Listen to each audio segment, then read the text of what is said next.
with income. Find out how we can help That's a good guy, man. card fast before the holidays. Go to jacksonhewitt.com to learn more. That's jacksonhewitt.com. Terms apply.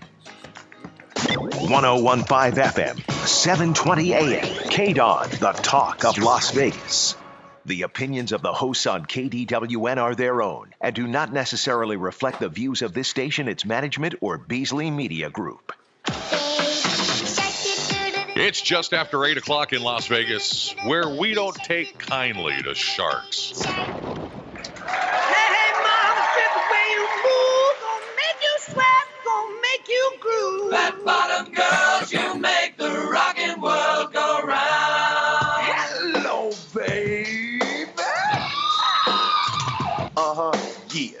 This is Sports X Radio with Ken Thomson. He can play split end, he can play flanker, he can play in the slot, he can return punts and sell popcorn at halftime. We're excited about this guy.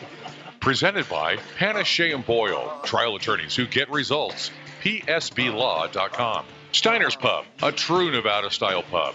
Cheyenne, Buffalo, and Las Vegas Boulevard South. Steiner's, we love this place. Rob Rishi Farmers Insurance, 702-335-5744. Laborers Union, 872. Building Las Vegas Stadium, future home of the Raiders.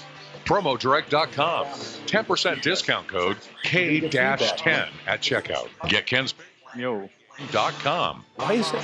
Let's do this. Sports X Radio with Ken Thomson. KT live, Legacy Stadium inside the beautiful Venetian Palazzo.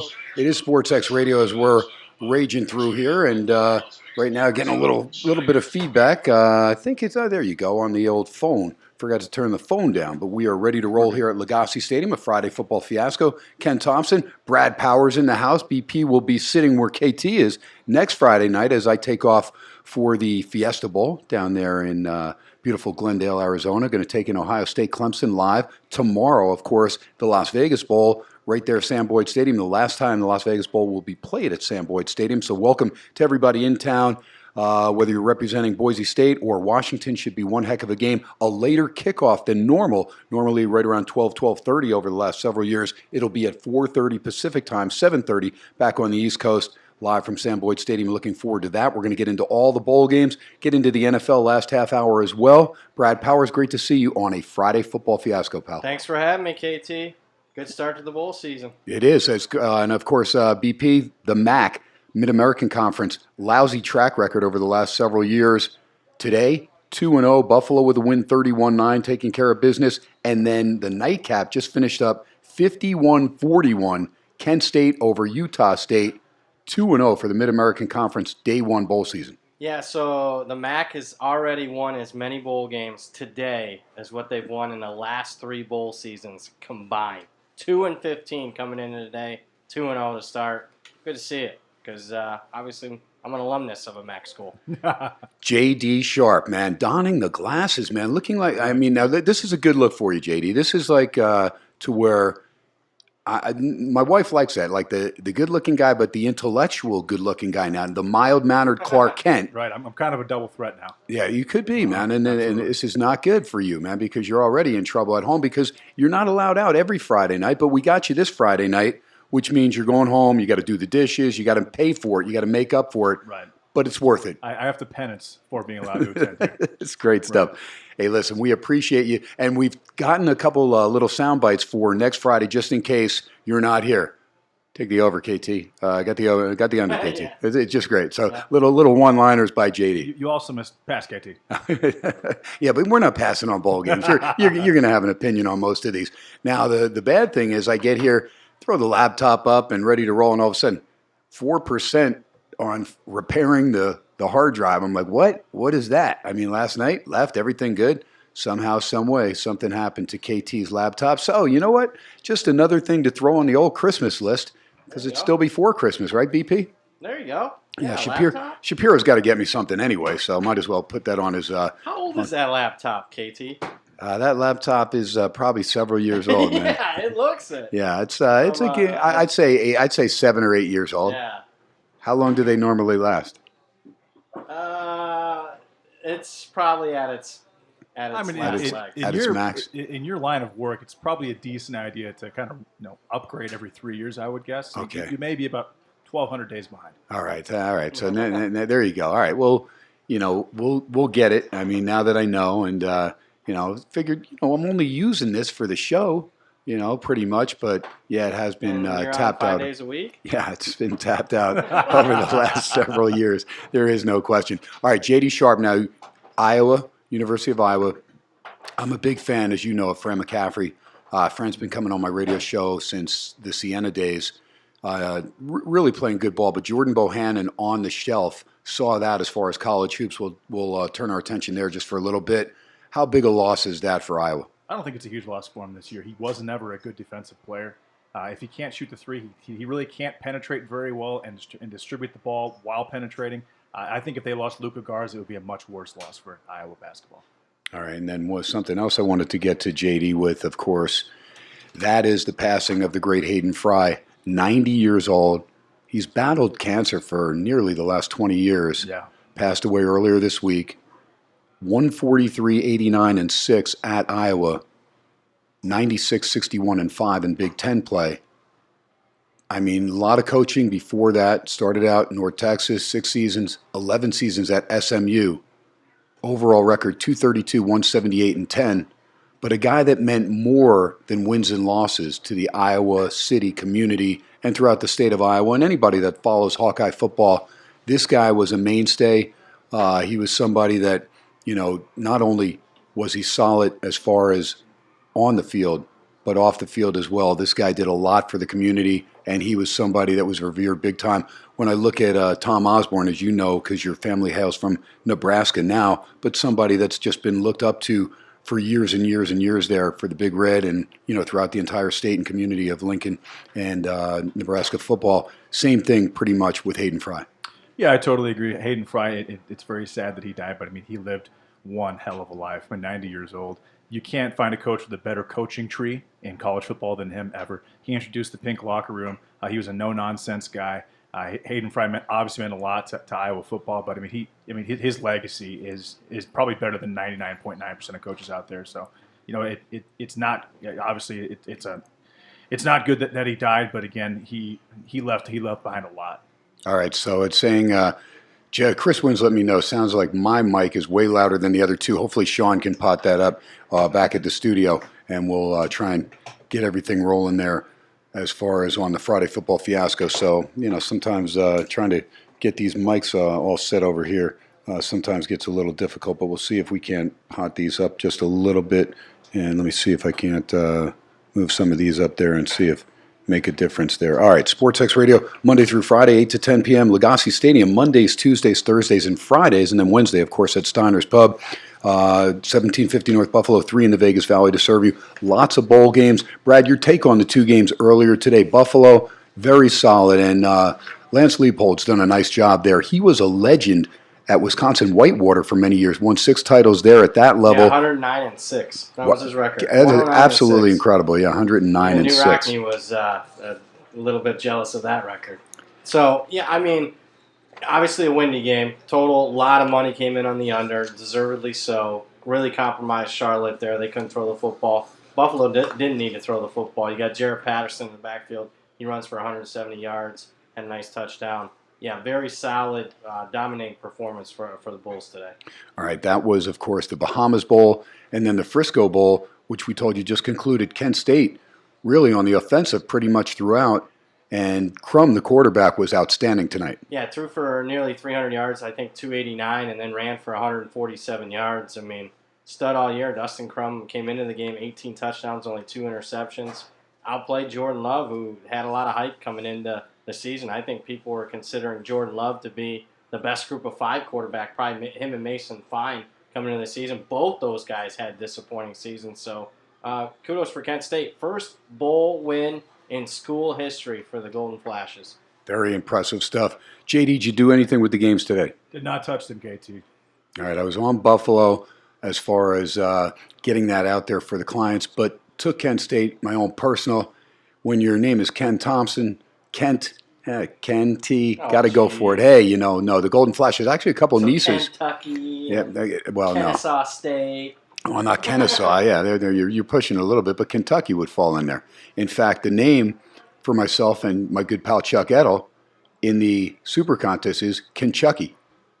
So yeah, you can find it there. Right now, I think we have to go 9-1 or 10-0. Chris now saying you can hear Brad, but like I said, listening online. So hopefully, hopefully he'll be able to hear JD. That's the main thing. Be a positive or a negative with JD. Yeah, well, and KT will always repeat there exactly what JD says. I got the over, KT. Yeah, I really can't. I can't hear Brad very well. I can't hear myself either in the mic right now. All right. Well, we'll try and we'll try and see if we can get it during the next break. Okay. I do want to go to Richard Badge and Finley Toyota out of town scoreboard just one time. Get these out of the way. This way, we'll go all the way through. If we have a chance, late second hour, maybe we'll be able to duck in some updates. Santa Barbara leads Southern only by a point at the Thunderdome. In fact, now they trail 42-41 with 13:03 to go second half. That would be a major upset there. Santa Clara crushing Mississippi Valley State 75-40. Still 12:07 to go at Bronco Gym. And Fresno State at the half leads IUPUI 52-25, up by 27 big ones at home in Fresno. Akron, late three, they get past Tulane, 62-61. That game in Washington, D.C. Drexel, I didn't pull the trigger, and I liked them over Quinnipiac. That game in Atlantic City, 72-63. Liberty beat Towson in the nightcap there in D.C., 66-54. Penn State rolled over Central Connecticut State, 87-58, beat up on Shapiro's alma mater. Georgia comes back in double overtime and knocks off SMU, but the Ponies get the money, 87-85 the final, as the Bulldogs win the game in double overtime. LIU Brooklyn beat Delaware in overtime, 82-75. UMass over Maine, 74-53. Vermont, 86-63, destroys Lipscomb. Moving on down, James Madison, 75-69, beat Fordham. Furman, 64-62 over Mercer. Close game there. Mercer gets the cover there. Nice effort, Illinois, Chicago. Remember, they got their point guard back, so not the same Flames team that struggled at the beginning of the year. They knock off UC Irvine by 9, 76-67. South Dakota gets buried at home. This is a very good Northern Colorado team. I'm telling you, it's going to be Eastern Washington and Northern Colorado battling in the Big Sky. Northern Colorado, 87-68 at South Dakota. That is a major win there. Clemson, no problem, 29 better than Jacksonville at home, 68-39 at Littlejohn. And Marquette over North Dakota State, 82-68. Don't think they covered. I think they were laying a few points more than that, not looking at that right now as far as the number. Pittsburgh leads Edmonton 4-2 third period. NHL, other three games are final. Washington in the Garden State doubled up on Jersey 6-3. Rangers also get beat by that same score 6-3. Andy Iskoe and his common scores in these, hockey and baseball. He says you're always going to see those common scores. That's a weird one. 6-3 twice. Washington over Jersey. Toronto over the Rangers at the Garden. And Florida, a big-time win at home, 7-4. Needless to say, the Grand Salami, which is the total of all the goals in the NHL, all the total, you can go over or under, the over or under and combined all those games, easy over there as those three games put it over. You could add a 0-0 game in the Pittsburgh-Edmonton game, and it still would have gone up and over the total. NBA, got three games going right now. Denver 107-96 leads Minnesota. Minute 52 to go fourth quarter. Portland by a baker's dozen at the half at home. 57-44 leads Orlando. And 34-18 Golden State out of the gate early second quarter. Still 10 minutes to go in that second quarter. They are up by 16 on New Orleans. Finals from earlier, Cavs by 7 over Memphis, 114-107. Indiana continues to play good ball, 119-105. They knock off Sacramento. I know Oladipo is supposed to be back. Didn't know if he's back for this game. Boston 114-93. They pummel Detroit in Beantown. Toronto holds off Washington at home north of the border, 122-118. Miami, no problem with the Knicks. What'd I tell you? Knicks won the other night. I said you can bet against them the next 5 games. 129-114. Miami over the Knicks. Dallas on the road surprises Philly and beats up on the Sixers by 19 big ones, 117-98. And OKC, no problem, took out Phoenix at home, 126-108. That is a look at the Richard Badge and Finley Toyota out of town scoreboard. Without further ado, we get into this college football bowl games. We'll start it off. We've got 6 games tomorrow on the opening Saturday. Of course, we had the 2 games tonight, today and this evening, the one that just concluded, Kent State getting the victory over Utah State in the earlier one, with Buffalo taking care of business in a big way as they win 31-9 in the Bahamas Bowl over Charlotte. It is in New Mexico. We've got Central Michigan, South Dakota, San Diego State tomorrow. And I had SDSU there, and I almost looked at South Dakota State. But San Diego State and Rocky Long going back home, where he did coaching for many years for that New Mexico team. And last I saw, Brad, it was San Diego State favored by 3.5. Quentin Dormady in Central Michigan struggling in the MAC championship game, losing to Miami of Ohio. I told you I like this kid Lazara a lot better that runs the ball, big boy. You've got Warden Lewis out of the backfield, over 2,000 yards, 26 touchdowns on the ground. Very solid there. Decent defense for Central Mich at times, but they got pushed around in that MAC championship game. San Diego State, Agnew struggles at quarterback. Their running backs have been beat up all year, but I still like San Diego State to win this game. 3.5's the number. A lot of sharp money coming in on Central Michigan, Brad. Yeah, and there are, I would consider the couple of sharper books in town. 3 is the number at Westgate and Circa. Some of the more public books still 3.5 here in Vegas. I'm going to lean San Diego State. Again, I'll fade a little bit of sharp money. To me, San Diego State's built very similar to what Miami, Ohio was, which just gave Central Michigan all that difficulty. And I just think San Diego State's familiar with the surroundings there in New Mexico. Very unique trip for Central Michigan. Just a small lean on the Aztecs. Lean over here, KT. All right, so we're trying to pick up the volume there a little bit because I'm getting from a lot of my listeners now that it's tough for both of you guys, but when we take the break in a few minutes, we'll try and see if we can alleviate the situation here. SportsX Radio, Ken Thomson, Brad Powers, J.D. Sharp. Let's go to the next game, and we've got Liberty and Georgia Southern. That'll be the Cure Bowl. That'll kick off tomorrow, 2:30 Eastern, 11:30 out here on the left coast. A Liberty team that we know can score points. Calvert, pretty solid quarterback. Gandy Golden Gandy, very, very good receiver. I mean, they've got players. There's no doubt that they can score points. Question is, can they stop Georgia Southern? 2 different attacks going at it, and a Georgia Southern team good enough to beat Appalachian State at App State in Boone, North Carolina earlier this year. JD, I'll start with you on this one. Yeah, go ahead. And Brad, what's the updated line on this one? Up to 5.5. Some money coming in on Georgia Southern here. All right. I agree with the money on Georgia Southern. I think they cover by 7+. I'm going to lean Liberty. You got extra time to prep for the option. We'll see. And then on top of that, I mean, you got a Liberty team should be very excited playing in their first bowl game in school history. Hugh Freeze, how about this? His entire coaching career, 62% against the spread. Hugh Freeze, Liberty's head coach. There you go. Every game, 62%. I thought he did an outstanding job this year. Of course, getting another chance at the Division I level at coaching. But Antonio Gandy Golden, the guy I was talking about, 74 catches, 9 touchdowns, over 1,300 yards there. And, they've got a running back, Joshua Mack, pretty solid. Frankie Hickson as well. These guys combining for over 1,650 yards and nearly 6 yards a carry, 18 touchdowns on the ground. So that pays dividends as well. I think it's going to be a high-scoring game. I think both teams are going to have trouble stopping the other. And I remember when, Rutgers was playing Liberty, right? They played... Yeah, Liberty was favored at Rutgers. And I had Rutgers, and Liberty could not stop Rutgers. Yep. So that's concern. Check weather. Could be some wind and rain in this one. That would impact, in my opinion, Liberty more because they want to throw it. All right, and then we've got a game that Brad Powers gave out on Straight Outta Vegas as his favorite bowl game. He did this several days ago, and Brad said, KT, take SMU. I like the Ponies. At that time, they were -3. The total was 70 in the game that'll be on Florida Atlantic's home field in Boca Raton. Lane Kiffin, of course, announcing that he is taking over Ole Miss, so he will not be there to coach.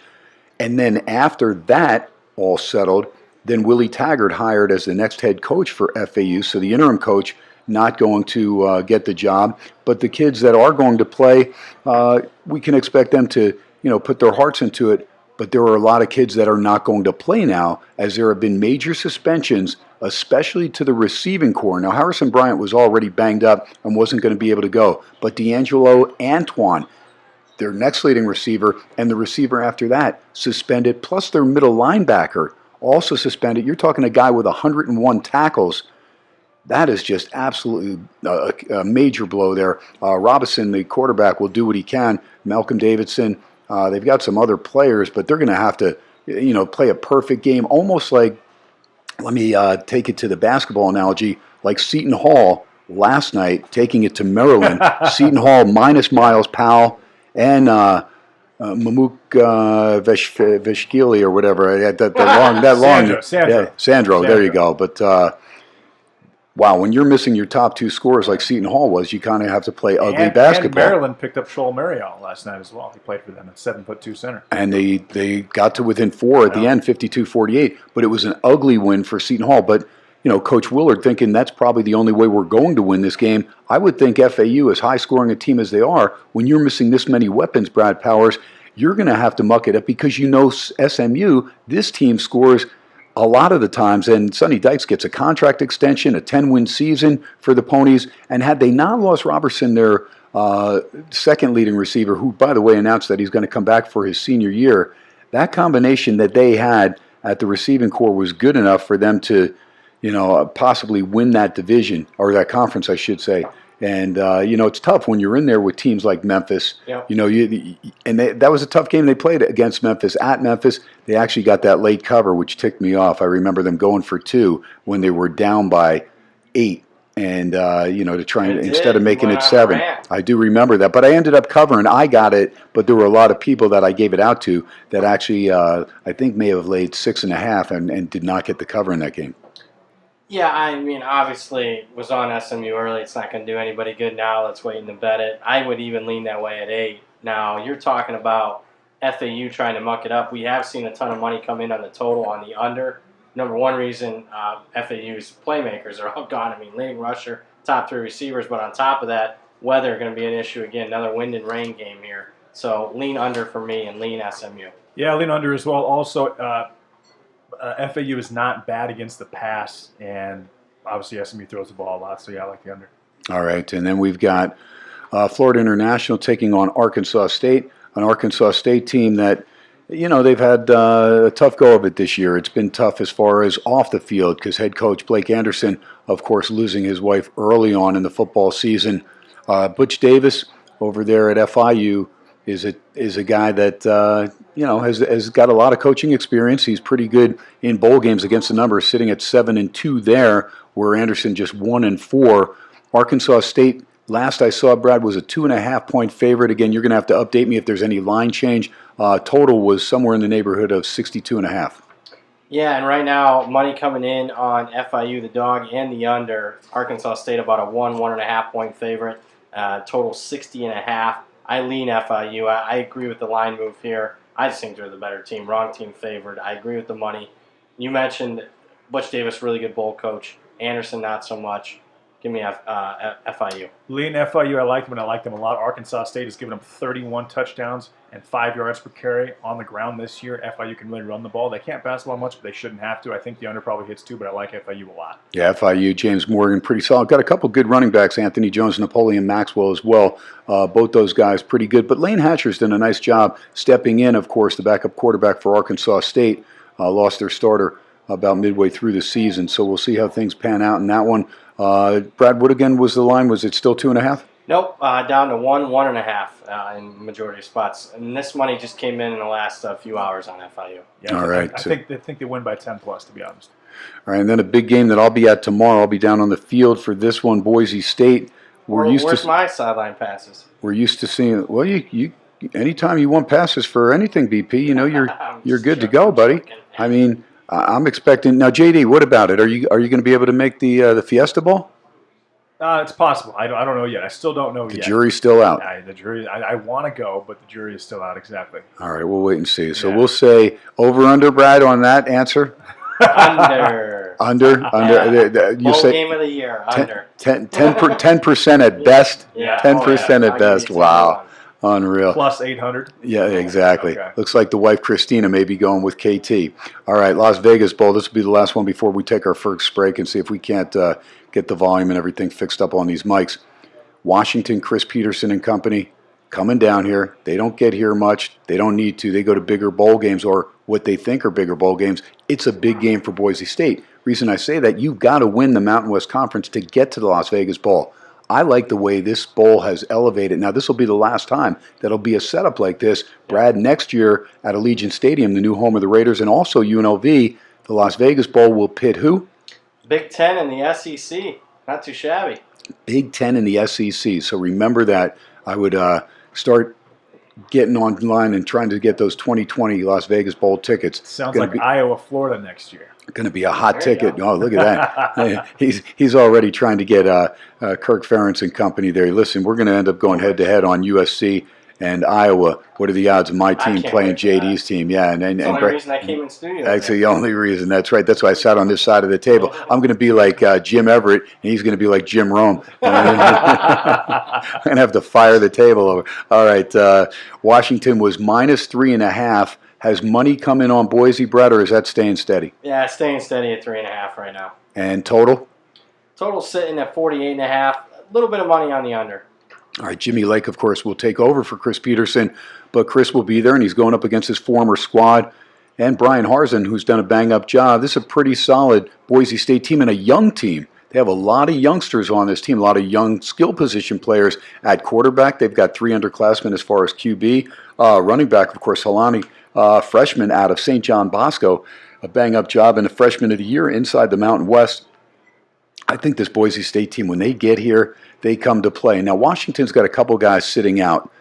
They've got their tackle sitting out, and their tight end. Hunter or Bryant, who's one of their best receiver at tight end. Yeah. And I told people this story a couple years ago, and you can go back and watch it. The Oregon game, Royce Freeman elects to sit out, and they're playing Boise State. Boise State just pummeled them. I mean, Boise State was just yeoman work-like attitude. They know their routine. They come here. They stay at the Hard Rock Hotel every time. They are just used to this. This is something they do, almost on an annual basis. Last year they did not because it was ASU and Fresno State last year. But most years, Boise State will be here for the Las Vegas Bowl over the last decade. And so they go about it, and Chris Peterson knows all about it, that they go about their business, they take care of business. You know you're going to get that team's best effort. They always seem to be focused. You don't really worry about those guys off the field having too many problems.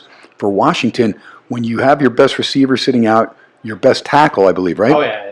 And then, and so, Eason, not a bad quarterback there, the transfer from Georgia. Inconsistent. But you've also got Curtis Weaver for Boise State. No, but Curtis Weaver's a hell of a player. Exactly. And there's no Trey Adams to block him. I think Boise State is going to be focused. But what I was going to say about Royce Freeman, he sat out, and you can see in the first quarter because Oregon was very confident as a Pac-10 or 12 team, Pac-12 team coming in and feeling good about playing the Mountain West team, thinking, okay, we're going to be able to take this team out. By the end of the first quarter, not so much. Middle of the second quarter, I did not see one person chumming around with Royce Freeman like they were early in the game. They're just like, hey, no problem, bro. We know you're going pro. We got you covered. By the time that game rolled around to the third quarter, there's nobody within 20 feet of Royce Freeman because they're getting their butts kicked big time by Boise State. It was an embarrassing effort by the Oregon Ducks. We'll see if Washington can play better, but I will not go against Boise State in this game. Brad Powers. I'll go against Boise State in this game. I'll lean Washington. I mean, it just really depends on what Washington team shows up because there's times, there's quarters, there's halves, there's full games where, to me, I watch Washington and I think, man, that's a top 15, clear top 15 team. And then there's other games like the Cal game, like the Colorado game where you just head-scratching losses for them. I think they'll be super motivated. Final game for Chris Peterson. Just a lean, though, on Washington.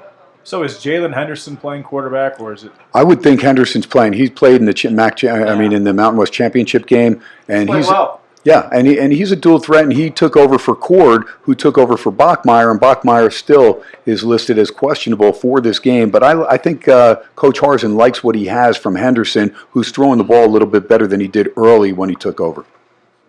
This is a really, really tough game. I think that I like Elijah Molden matching up against John Hightower, but they've still got 2 other good wide receivers. They have 2 decent running backs. Washington is not going to be able to score, I don't think. What I would do here, and I know this is kind of a cardinal sin, is I would actually tease the under in Boise State. Tease the under in Boise State? Yeah. BP, what are you doing? You're just playing Washington? Just lean Washington. Lean Washington, or are you playing Washington? That's what I want to know. Lean. Yeah, but a lean you usually play. You don't give it out to other people. I'll play every bowl game. We're talking pizza money. No, okay, so you're playing it? You're playing it? I'm talking like Little Caesars. You're getting it down to 3. I'll be honest with you. I mean, I played Washington early with nice size bet on Sunday, and then what happens? Trey Adams and Hunter Bryant declare out, and I got to play back a little bit of Boise there. All right, there it is. Okay, so that's the Las Vegas Bowl. That'll kick off 4:30 Pacific time right here at Sam Boyd Stadium, the last Las Vegas Bowl at Sam Boyd Stadium. It is Ken Thomson at SportsX Radio. It is Brad Powers at Brad Powers 7. It is JD Sharp at I am JD Sharp. That's the I, the M. I am JD Sharp. There you go. I say that because don't try and put a parenthesis there. It's not going to work. Just I am JD Sharp. Right. Great stuff. SportsX Radio campaign taking care of us. You can go to the Vegas Take YouTube channel and you can pick us up. We're going to try and work on the audio as we take this break. We'll take about a few minute break here, try and get everything situated. We will pick it up with the New Orleans Bowl, which will be the last of the bowl games tomorrow. That'll be Appalachian State and UAB, and then we'll get into Monday's game, the Gasparilla Bowl, the Hawaii Bowl, which will be on Christmas Eve, and then we'll go past Christmas Day and get into some of the other bowls as well. SportsX Radio, the new 101.5 FM, 720 AM, KDWN, all over the West Coast. I'm Ken Thomson, coming right back at you live at Legacy Stadium. Sean, what can we do?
Minute left, Ken, so as soon as we get in, I'll call him. I know, but I have to.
Priority. 30 seconds and I'll call Tyrone. 72. Vegas. Stand by. You got it? Yeah, that's good. That's Proud. good. Promo Direct, just the slide the number other one one rated completely promotional over. product store. Since 1991, Promo Direct will help you Brad. generate new customers and retain existing ones too. Brad, Apparel, try bags, that. drinkware, pens, and more. Promo Direct has over 8,000 products you You can put have your logo Brad, on too? and call your own. I heard him. Yep, check. Check. Work on time delivery and one. All right, stand by. Coming Do the out in best 10, we can. 10 That's all we seconds. can do. EB, allow us to win you over with our award-winning customer service. Visit us at promodirect.com or call 800-748-6150. Again, promodirect.com or call 800-748-6150. Enhance and build your business today. 1015 FM, 720 AM. KDON, the talk of Las Vegas. And I know, baby, just how you feel.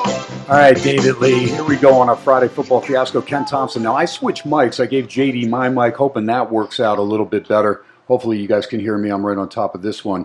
And Sean working as well. We're trying to get tech support down here to make sure that we're getting this show across to you as crystal clear as, even as just hoping you can hear us. I mean, that's the main thing.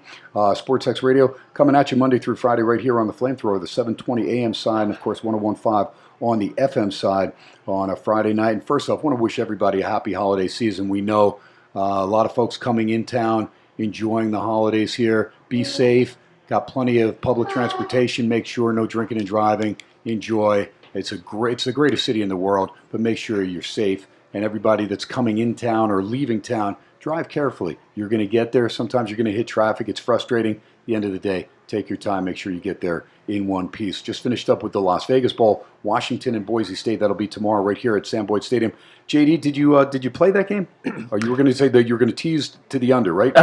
Wow, that's loud. I like teasing Boise and the under. That's probably what but I have not touched it yet. And Brad, tell everybody from the handicapping that may be out there as far as college football. Why it's Cardinals. A lot of times people do, they'll tell you, the pros will tell you not to tease college ball like you tease the pro ball. Oh, yeah, I mean, absolutely. You don't tease college football in general, especially in bowl games, because there's higher variance. Why is there higher variance? Because there's questionable motivation.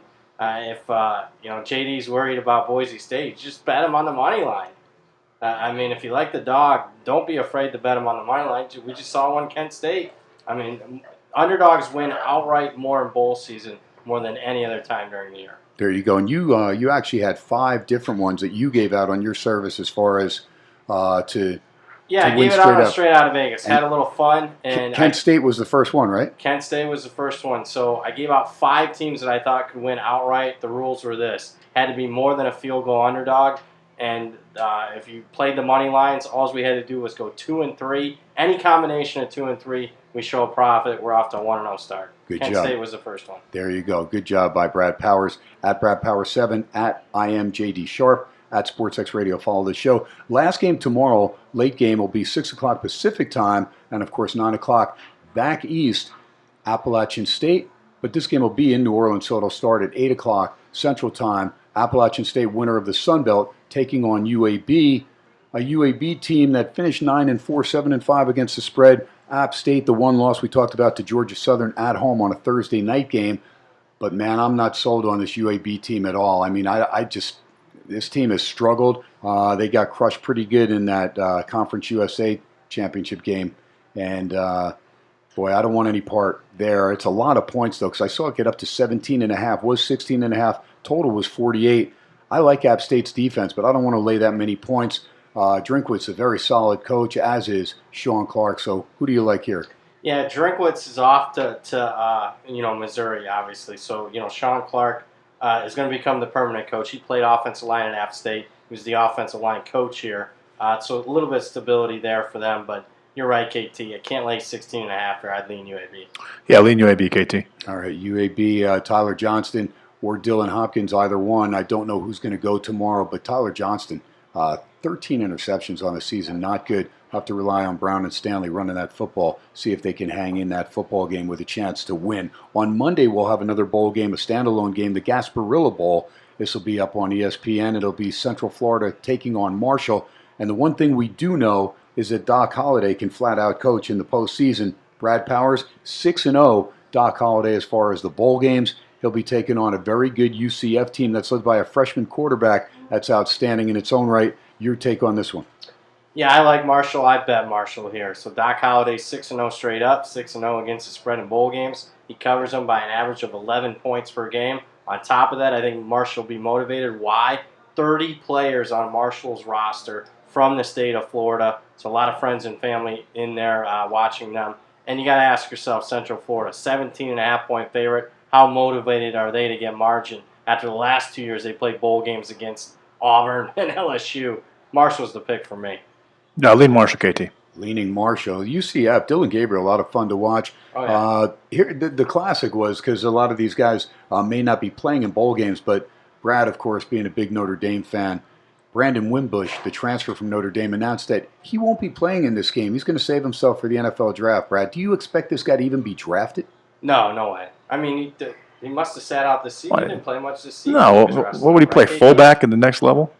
Yes, wide receiver. Right? Okay, yeah. All right. We've got some of the other players that are sitting out for these bowl games we'll get to, but there are some major players. And, of course, if you missed it, as far as Florida Atlantic, we talked about it. It was Pico Harrison, D'Angelo Antoine.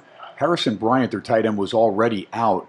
Kiki Leroy, their middle linebacker, is going to miss as well. This is 101 tackles, 5 forced fumbles, and 3 interceptions right there. That is just major. So they're going to be without their top 3 receivers in that game.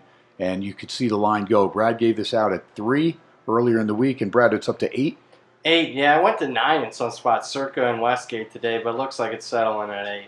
Okay. So, I'd still lean SMU. Yeah, I still think there's value up to, 9.5? Yeah, 10, it's a no play, up to 9.5, KT. Good job there. Okay, so we'll see on this one again. The last line that you had as far as Central Florida, I had seen 17.5. Brad, over Marshall. Where is it now? 17.5. Still sitting steady there at 17, or 17.5. All right, the next game will be, of course, on Christmas Eve. And Mark Lawrence and I talked about this. It is nice to have a game on Christmas Eve as families getting together, and always nice for the guys to be able to hang out and watch a little football. It'll be an interesting game because we know BYU, a very physical team, and of course Sataki going over to the islands there, taking on Nick Rolovich in Hawaii. So Hawaii stays home. Love Hawaii's receivers, like the brawn and the toughness and the physicality of BYU. Zach Wilson, of course, is back after missing several games in the middle of the season.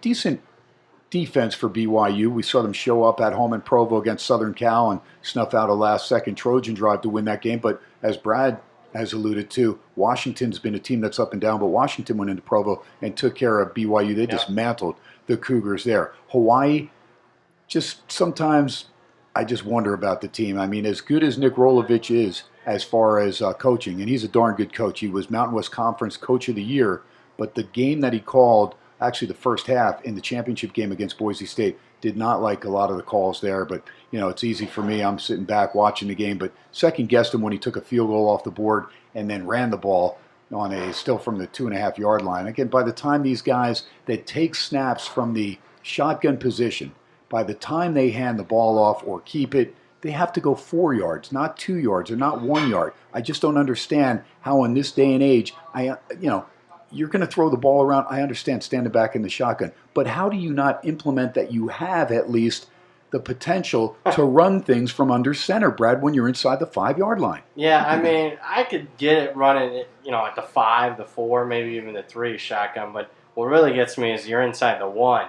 And you're or how about shotgun. A 4.5 a yard? We see it, JD, all the time. 4.5 a yard. Teams lining up in the shotgun. By the time they hand off or do the Wildcat, you need 3 yards. You don't need a half a yard. Especially if your quarterback is 6'2" or 6'3" or even 6'6", it makes zero sense to do that. And I think a lot of coordinators, they just kind of get cute. They get too cute and they try to outsmart their opponent, and they end up hurting themselves in the end.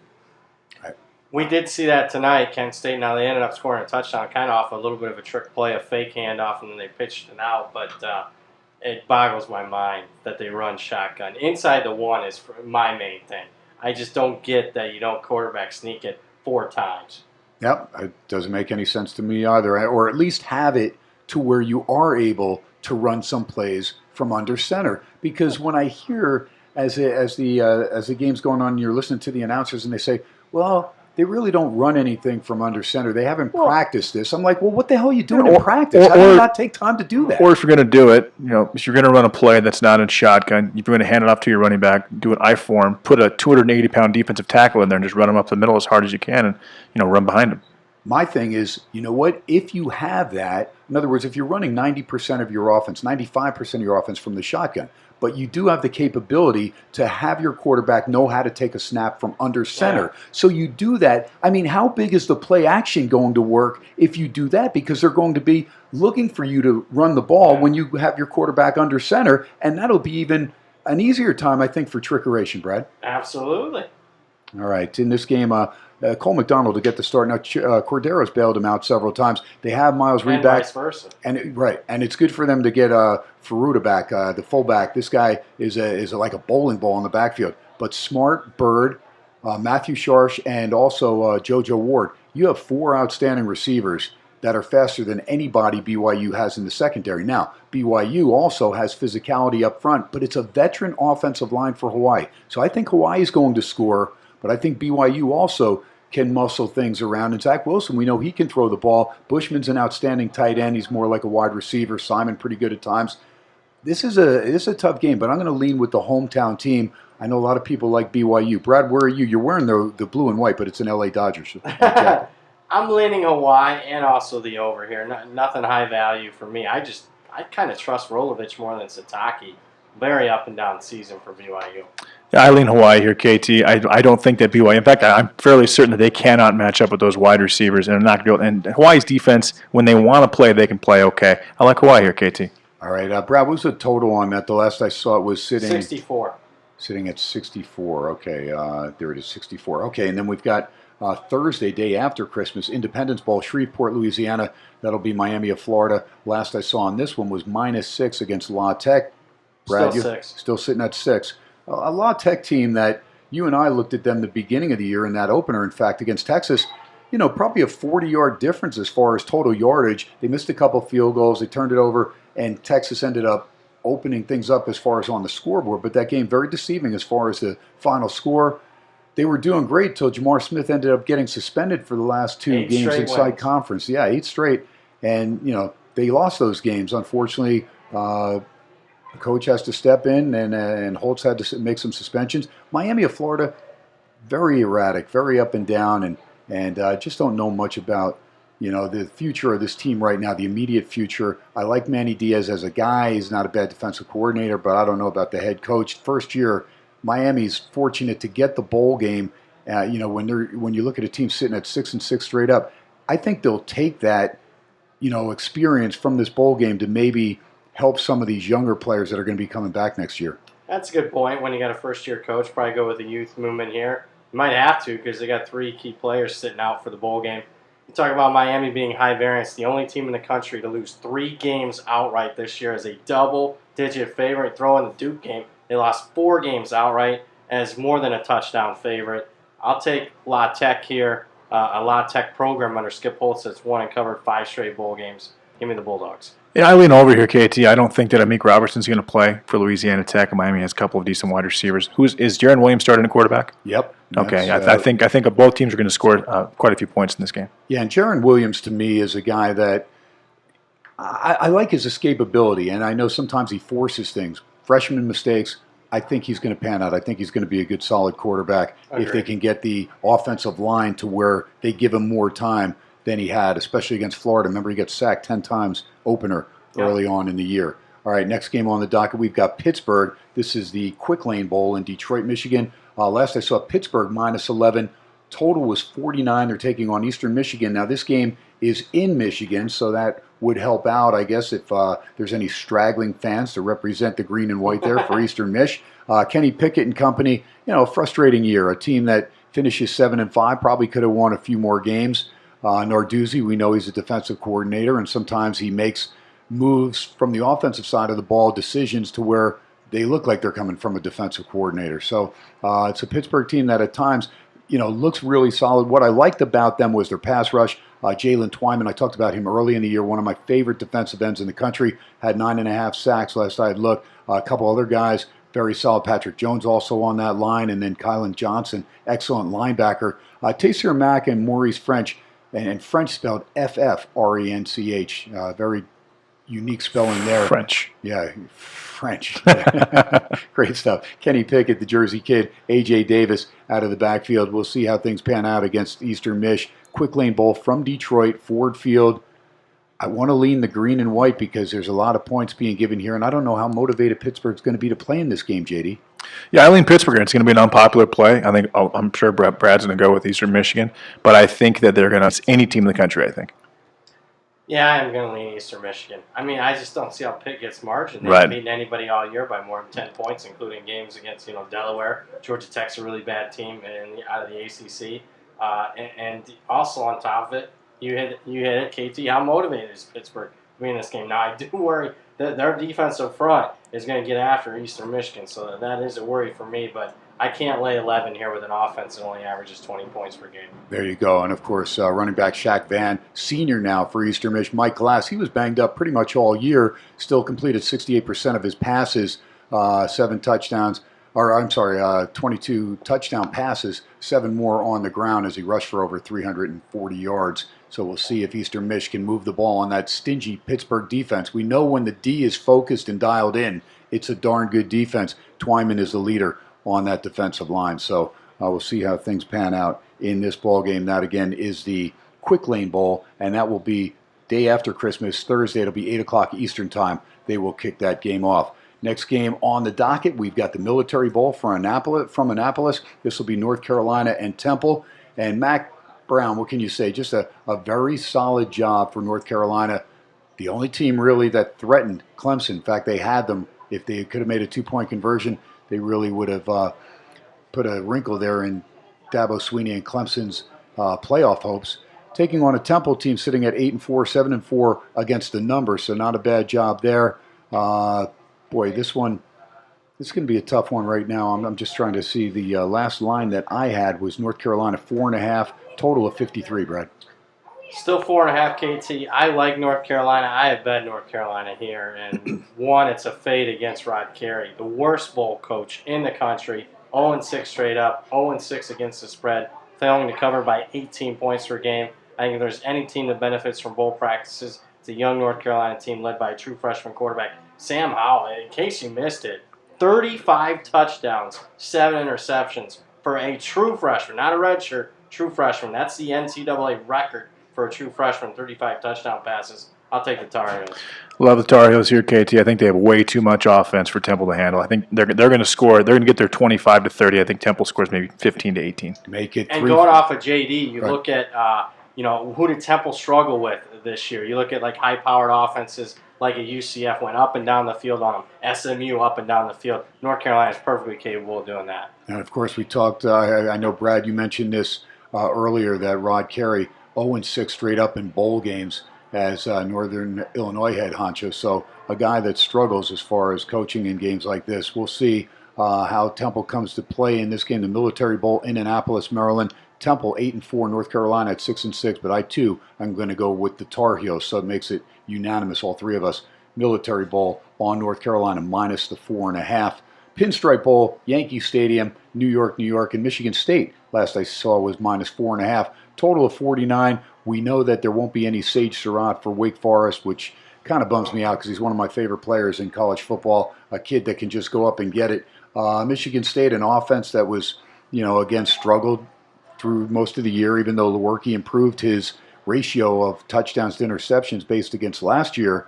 Elijah Collins not bad out of the backfield, Hayward at times, but then they lost Stewart, and Cody White was really the only guy to throw to. Bocce got suspended around 2/3 of the way into the season, so Kenny Willekes and company, a lot of pressure on the defensive line. Meanwhile, they'll take on a Wake Forest team that, at least we know with Clausen at the helm, is very well coached. And I like quarterback Jamie Newman, very solid, makes some plays. And, without Surratt, a lot of pressure on Scotty Washington and the receiving core if Scotty's going to be able to go. I know he was getting close to being close to 100%. Yeah, I haven't seen an update on that. I did see yesterday Jamie Newman will play for Wake Forest. So we saw a little bit of money come in on Wake Forest yesterday, but the line's still 4 here for Michigan State. I'm going to lean Wake Forest. I just don't trust the culture around this Michigan State program. I mean, even the game that they needed to win to get the bowl eligibility, like beat a terrible Maryland team by 3. I'll take Wake Forest. Yeah, I'll lean Wake Forest. Okay, I also lean the under. I like the under the most. All right, there you go. So he's leaning to the under, which Brad right now is sitting at? Yeah, the 50 right now. 50, okay, because I saw it at 49. And Michigan State minus 4.5. So that'll do it for the first hour as far as the bowl games. Ken Thomson, 1 minute, Brad Powers. minute out. We are live at Legacy Stadium. Let me update a couple games on the Rich Badge and Finley Toyota out-of-town scoreboard as far as the college hoops. Santa Barbara now up by 6, just 24 seconds left at the Thunderdome, leading Southern 74-68. They will not cover. Fresno State will easily, leading 79-43, a 36-point lead over IUPUI. 7:03 to go in the second half there in Fresno. The other game, Santa Clara did go final. They beat Mississippi Valley State 100-71. In the NBA, everything is final except these two games. Portland 99-84 leads Orlando, 8:55 to go in the fourth, and Golden State over New Orleans 58-46. Third quarter just underway. Live from Vegas, live Legacy Stadium. Ken Thomson, J.D. Powers, and J.D. Sharp and Brad Powers. We are live from Legacy Stadium, live from Vegas on the new 101.5 FM, 720 AM, KDWN. I'm Tony. Hey, Ken, I'm going to call Tyrone again, but I sent out the email to you, Shapiro.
Brad, okay? Is helping you with your holiday shop.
Hello, baby.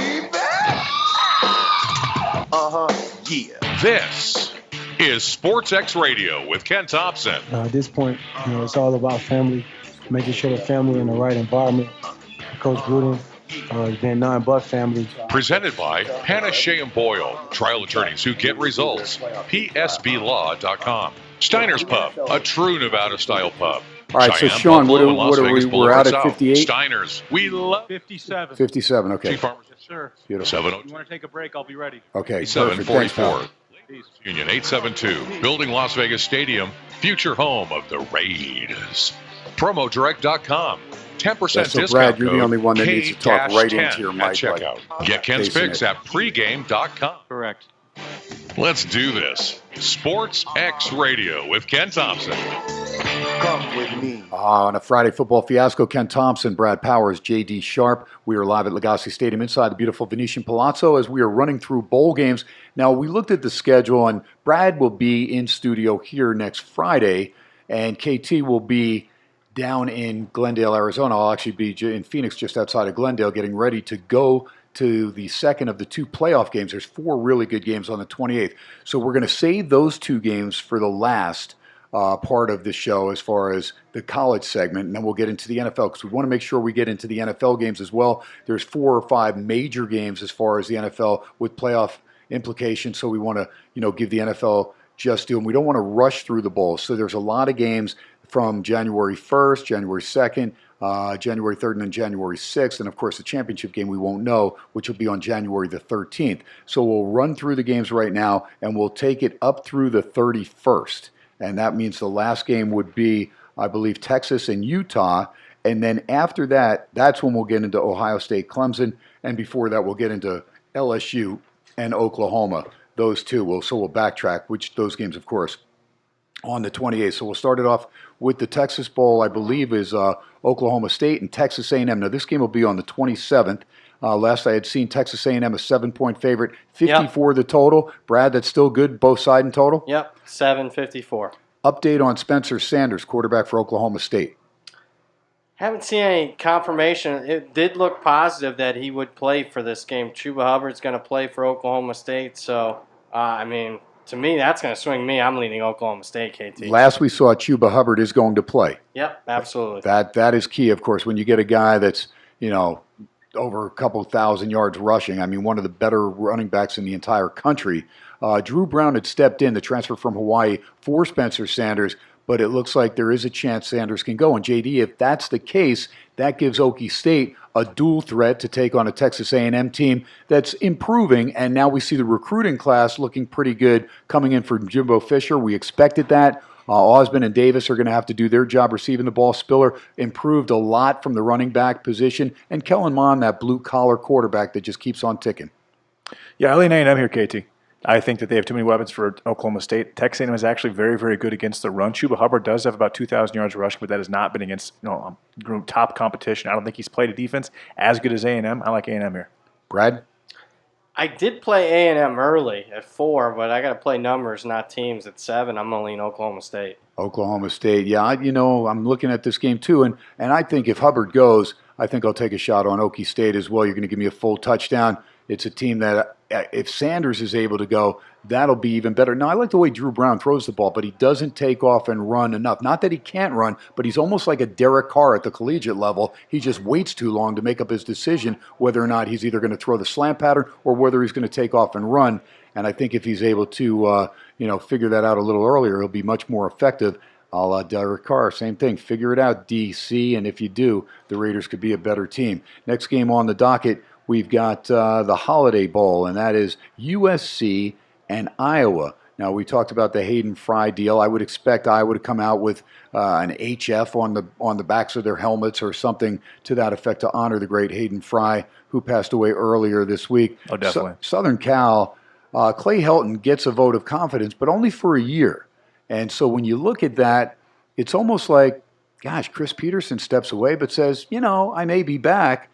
A lot of speculation earlier this year that Urban Meyer lives in L.A. Maybe he's the guy in waiting there at Southern Cal. But Bone gives a little vote of confidence to Clay Helton. USC's recruiting has struggled big time over the last few years. Now, this receiving core is still pretty potent. Amon-Ra St. Brown, Michael Pittman Jr., who's going to play at the next level, said he'll definitely play. Drake London has stepped up of late as well. Slovis, very solid quarterback. Kristen running the ball, but now the other running back's getting healthy. Malapai is going to play. So I think SC is being overlooked here because people are looking and saying, Iowa's going to be motivated. You know what they bring. Yeah, I know what they bring on offense. That's like watching paint dry. This is a team that's very solid defensively. They're very blue collar. Nathan Stanley is a good quarterback, but to me, he just doesn't have the weapons to get the ball to. This is not an Iowa team that has a lot of skill position players, JD. Well, you've got Tyrone Tracy, the tight end Laporta is starting to come up a little bit. You've got Amir Smith-Marset, who's a bit of a burner. If Brandon Smith plays, he can play a little bit too. I think this game goes over. Both teams score a lot of points. I'm not touching the side. Do you think Iowa has the capability in the secondary to cover USC's receivers? Because I don't. I think that Ojemudia is going to be fine in the not the deep balls, but I'm not sure they have a cornerback that can keep up on those deep balls. That's why I think it goes over. Brad Powers, your take on this one? I agree with JD. I think he's sharp here. Definitely living up to his name. Over for me. Wow. Well, and we've been doing this show. How long? Toledo Tommy's got to go back in the archives now and say, that's the first time he's ever said that about you, JD, living up to your name. Wow. Thank you, Brad. Well, he's so happy. Look at him. He's turned like 3 colors of red. It's great. YouTube channel, The Vegas Take. Check him out. Watch me. Wow, it's incredible. Tomato style. Good stuff. Now, listen, my good pal Chuck, not Chuck Edo, but New Mexico Chuck, who's actually then lived in the Phoenix area and now has been up here in Vegas. But he's the one that got me this ticket for the big game coming up, Clemson and Ohio State. But he also has tickets for the Cheez-Its Bowl. And he said, KT, I can take you to this one too if you want to go. Wazoo and Air Force. I nearly want to go. I mean, I really do. But you know what? Too much. I'm at that age now that I really want to put everything into that one game. I'm going to the best college game on paper all year. I hope it pans out on the field the way it is on paper. Right. So I'll save myself for that. But the Cheez-It Bowl should be exciting. Chase Field on the 27th. That'll be Wazoo and Air Force. I love the over in this game. 67.5. I don't think either team's going to stop either team's style. Wazoo going to go up and down the field with Anthony Gordon, who I like. Max Borghi is a great safety valve out of the backfield. You have Winston Jr., you have Patman, Martin, Harris, Fisher. I mean, all these guys, good, solid receivers. I think this game's going to sail over the total. I don't know who's going to win it. I like betting on Wazoo, when they're playing somebody that can't score quickly, but I do know this Air Force team is potent, and they've made me a lot of money. Wazoo's made me some money, and I went against them with Utah, so I made pretty good money one way or the other with Wazoo. Brad Powers, your take? I'm on the over too. I mean, how do the teams replicate each other's offenses in practice and preparation? Yeah, I mean, they couldn't be any more different as far as one team throws it on every down, the other team basically runs it on every down. So I'm on the over, and I lean Washington State +3. Lean Air Force here, KT. You're going to lean Air Force. It's hard for me now to pick a side on this one. I think they're a tougher team. I think they're a tougher team, and I know they're going to run the ball down their throats. Yeah, and then then I look at Wazoo though. It's a similar style game. Contrasted styles as I see BYU. The physicality going against Hawaii and the speed. It's the same thing. Wazoo's going to spread you out, and then Air Force. They're not the same running team that we've seen from the service academies over the years. This Air Force team can throw the ball. Yeah, they can throw the ball. In fact, they have a 300-yard passing game, I think, this year. The most passing yards in any single game for an Air Force team since the 70s. Camping World Bowl on Saturday the 28th. This will be the same day that those 2 playoff games are going to go down. This will be Iowa State taking on Notre Dame in Orlando, Florida. Last I saw the Fighting Irish 3.5, 54.5. Brock Purdy and company looking to take care of business. I like Purdy a lot, and his brother I saw just was able to declare to Florida State. He changed his initial. I forget which school he was going to initially, but he changed up and he's going to go to Florida State. So Norvell able to grab him. Notre Dame, Brad knows as well as anybody. Ian Book, very solid quarterback. Boy, I'm just torn on this game. But I do know when Brad Power says, I'm going against my boys, that he's somebody that's pretty good when it comes to Notre Dame, at least over the last few games. I don't know. Yeah, I know. Yeah. You nailed him against Navy. That was your game of the year, so that was pretty big. But what about it, Brad? I'm on Iowa State. I mean, just for starters, how motivated is Notre Dame to be here? 10-2, and you're only playing Iowa State. Iowa State, meanwhile, 7-5, but 4 of those losses by combined 11 points for them. I like Purdy. I like Matt Campbell. And look at the line here. Joe Public's going to want to bet Notre Dame. I'm going to take Iowa State plus the 3.5. Absolutely. Notre Dame is not going to be up for this game. Iowa State is elated to play this game. Matt Campbell wants to be the coach like a Brian Kelly. They have the chops offensively with Purdy. I love Iowa State here, KT. Brad, where are we as far as Sean Clifford, quarterback for Penn State? He's good to go? I will look at that right now, KT. Yeah, because I think he's good to go. It is the Cotton Bowl, of course, Arlington, Texas. This will be Memphis and Penn State. High-flying Memphis offense, of course, their coach Norvell is gone. Brady White, quarterback, Kenneth Gainwell. They got Patrick Taylor back late. Antonio Gibson, outstanding receiver as well. So they've got weapons, there is no doubt. Defensively, they're not a bad defensive team. They were very fortunate, however, to beat Cincinnati. That was my game of the week when Cincinnati went against Memphis for the second time in 2 weeks, and Cincinnati ended up covering, had a chance to win that football game, but did not. For Penn State, a team that, wow, they took the week off that last week against Rutgers at home. They've been drubbing Rutgers year in, year out, but actually trailed that game for a while at home against the boys from Jersey. If Clifford goes. Yep. Latest article, and this was just posted today, 100% ready to go for the Cotton Bowl. I'm going to take Penn State. Memphis hasn't seen a defensive front like this all year. A lot of moving parts with that Memphis coaching staff there. I like Penn State quite a bit. I like the under here, KT. Okay, under, Brad, was the last total. We had 60.5 was the last I saw. So if you get that, I'm agreeing with Brad as far as the side on Penn State, like Journey Brown and Kane out of the backfield. KJ Hamler, one of my favorite players to watch in all of college football. Get the ball in this guy's hands. He can make things happen. And then Freiermuth, an excellent tight end. Penn State continually puts out good, solid tight ends as well. And as Brad mentioned, on the defensive line, you've got Yetur Matos and also Shaka Toney. Those two guys can make things happen. Linebacking core with Parsons and Brown and Jan Johnson, also very solid for the Nittany Lions. I do like watching Memphis play, but I think Brady White's going to be on his wallet several times that game. I think Penn State's going to roll in this game. Last I saw was 6.5. Is it still sitting there, Brad? Ooh, there's a couple of 6.5s out there in the marketplace. Better gobble them up because it's up to 7 in most spots. Total 60.5. All right, there it is from Brad Powers. Better get on that, JD. And you went with you went with the under. Under. All right, yeah. So JD, and I would think that's good. If you like Penn State, I'd like to see the game lower scoring, right, Brad? Yeah, makes sense. I mean, normally when you're backing a touchdown favorite, more scoring leads to the favorite, but in this instance, I mean, if it's a shootout, Memphis is more accustomed to playing in a shootout. All right, we're going to jump ahead now because we're going to come back to the two playoff games, which will also be on Saturday the 28th, a week from tomorrow. We'll jump up to the First Responder Bowl. This will be Western Michigan, Western Kentucky. So we know somebody Western's going to win it. Last I saw, Western Kentucky minus 3.5, total 51.5. This game will be in Dallas, Texas. That'll be an earlier game there on Monday the 30th. A bunch of games on the 30th as well. Look, Wasink has been a solid quarterback there for a long time for the Broncos. Western Kentucky, I got to give them credit. I mean, this team has come to play. First-year coach. Talk to me a little bit about the Hilltoppers, Brad.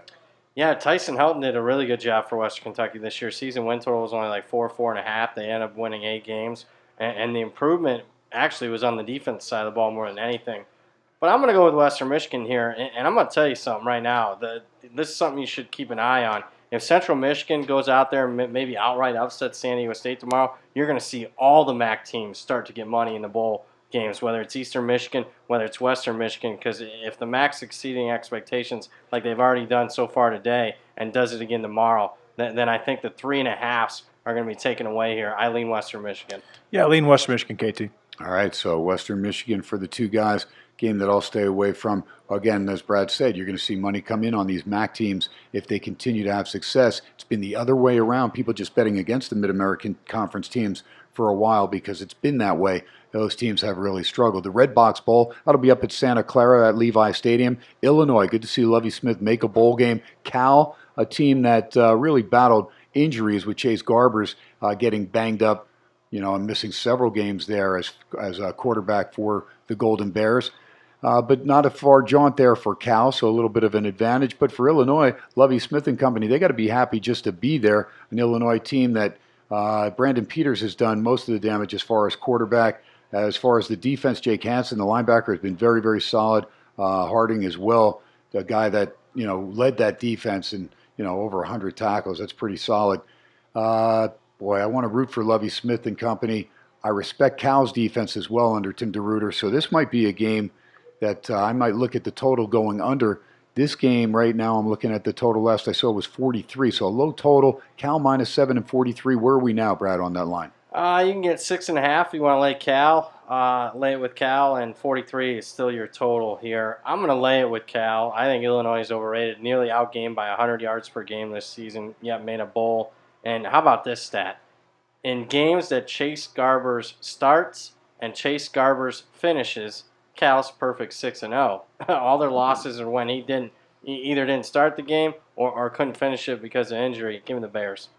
Lean under here, KT. Wow, good stuff there. Okay, leaning under with the 43, which I agree with as well.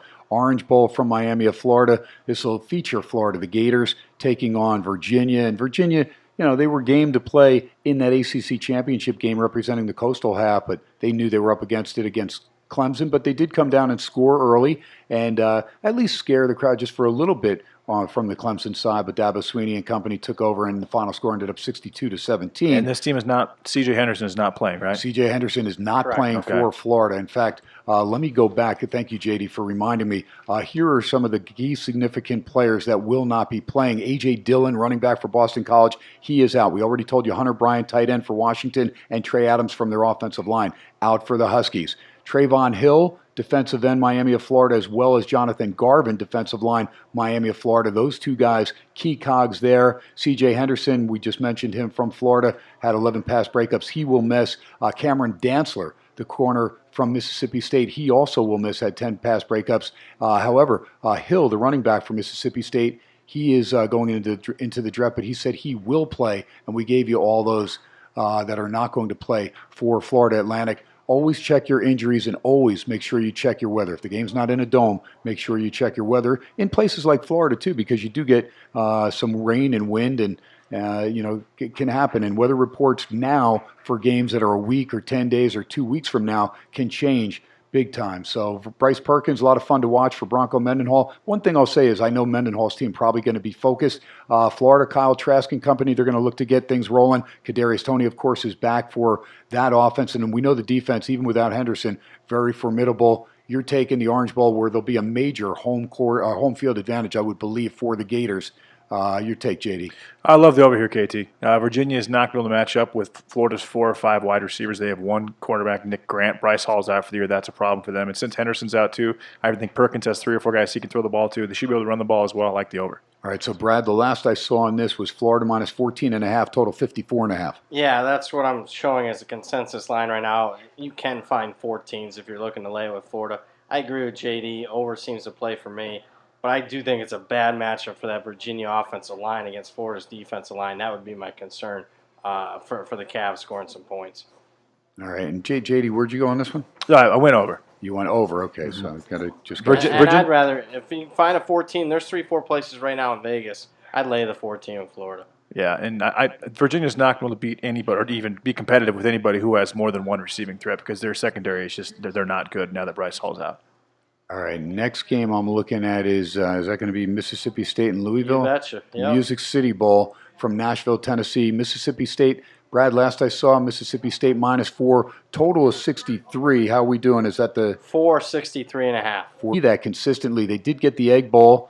I mean, they were fortunate there. They got a little, a little dog act in the end zone that stopped, short-circuited Ole Miss from having a chance to tie that game up as there was a penalty, pushed the extra point back 15 yards. They ended up missing it and losing that game. Tommy Stevens or Garrett Schrader, you think are going to start this one? I would think you go with Garrett Schrader. You go with the young guy, get him some more reps. But Moorhead, he convinced Stevens to go there. That's true. So you just wonder. Another one I got to read up more on. All right. We know Osiris Mitchell pretty good. Thomas and Guidry, decent receivers from Mississippi State. Errol Thompson, he'll lead that defense there. As we already told you, Dantzler will not play for the Bulldogs. For Louisville, Juwan Pass, decent quarterback. He's, been okay. He's been banged up and missed several games. It's a Louisville team, though, under Satterfield that I think has just made leaps and bounds. This is a guy that's really got this program going in the right direction in a hurry. Your take on this one, Brad, and the line again, Give me the updated line as far as Mississippi State. Yeah, 4 for Mississippi State. Your total 63.5. I don't have a strong take here. If you remember the podcast we did where we went over all 39 bowls, KT, I was leaning Mississippi State, but you actually swung me over, so I'm passing. There you go. Yeah, if Schrader doesn't play, then he should play. He's so much better than Tommy Stevens. Tommy Stevens is not good offensively, in my personal opinion. But no, for me, it's a total pass too. I can't go either way with this one. And I would say that C.J. Morgan's probably the leader of the defense. But is he playing? I don't know if he's or not because he's always hurt as well. Did not see him on the injury list, so unless Brad brings that up and lets me know, we'll check that real quick.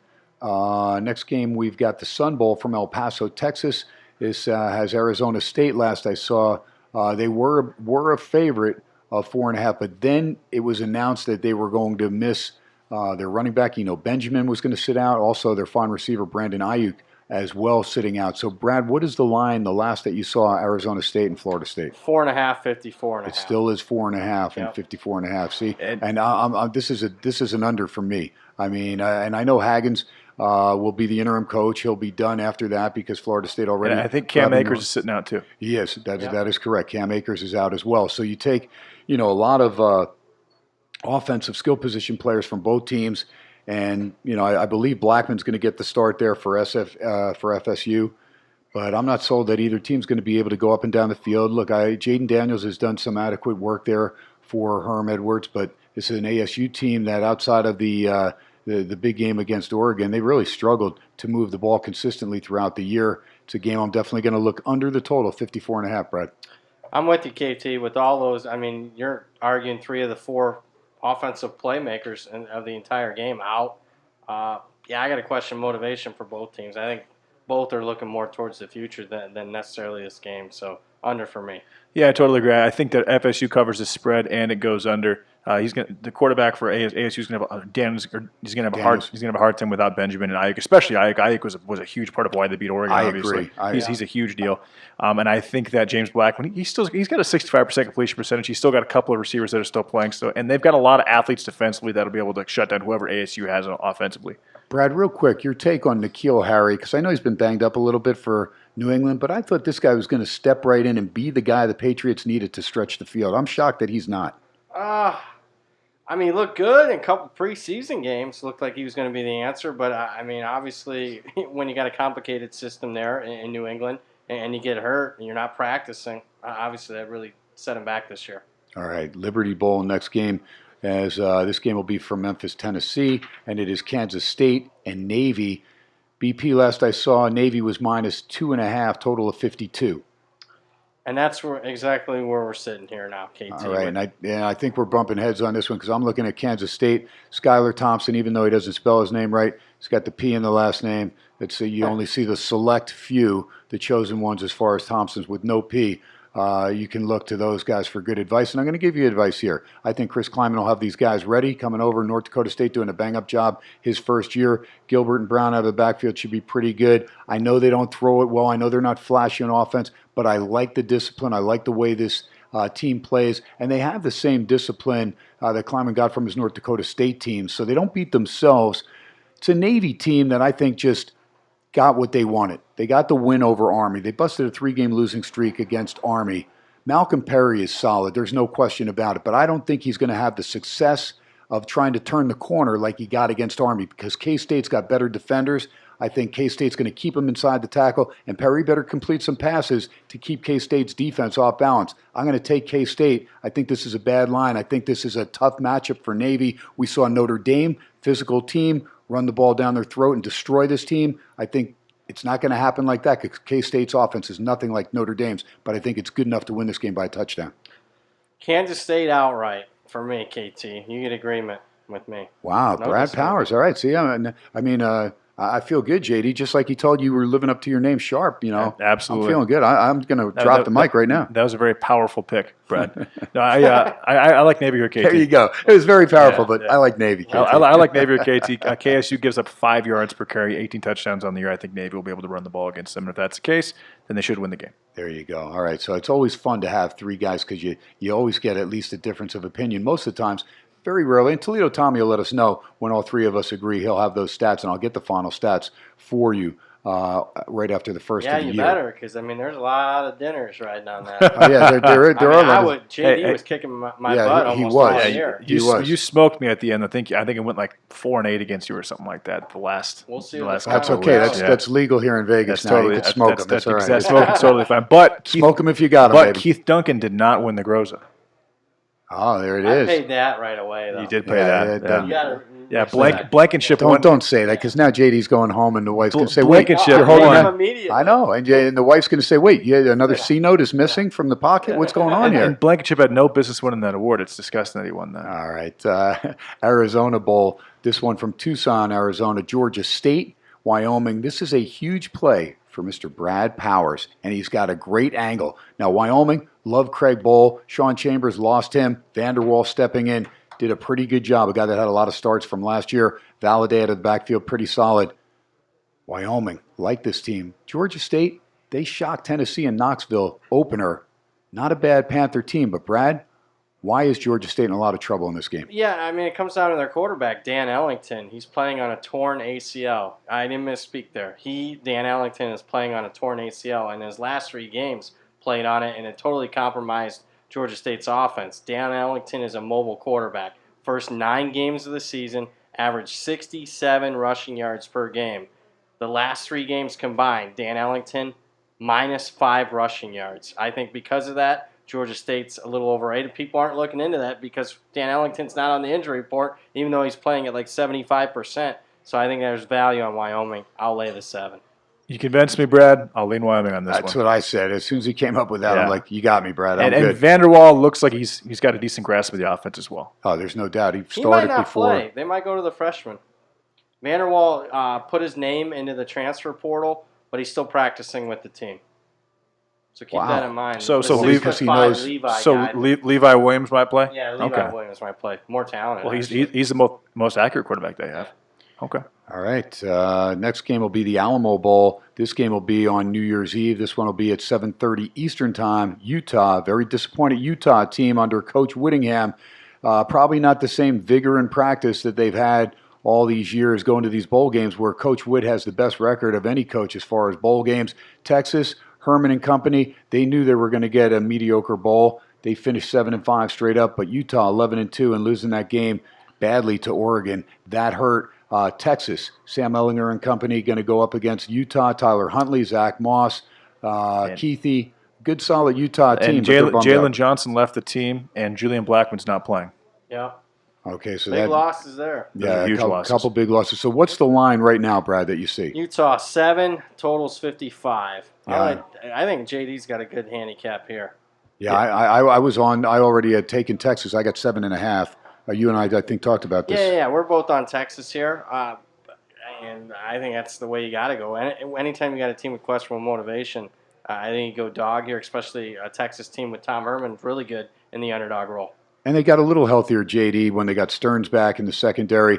It's a team that still has holes on the defensive side of the ball, more so than the offense. Yeah. And that team has a lot of talent too. I mean, Stearns, there's 3 or 4 cornerbacks they have that are 5-star guys that should be playing in this game. I like the over, and I like Texas in this game. Brad, you're feeling, because you follow these line movements as well as anybody, you think this one goes down to 6.5?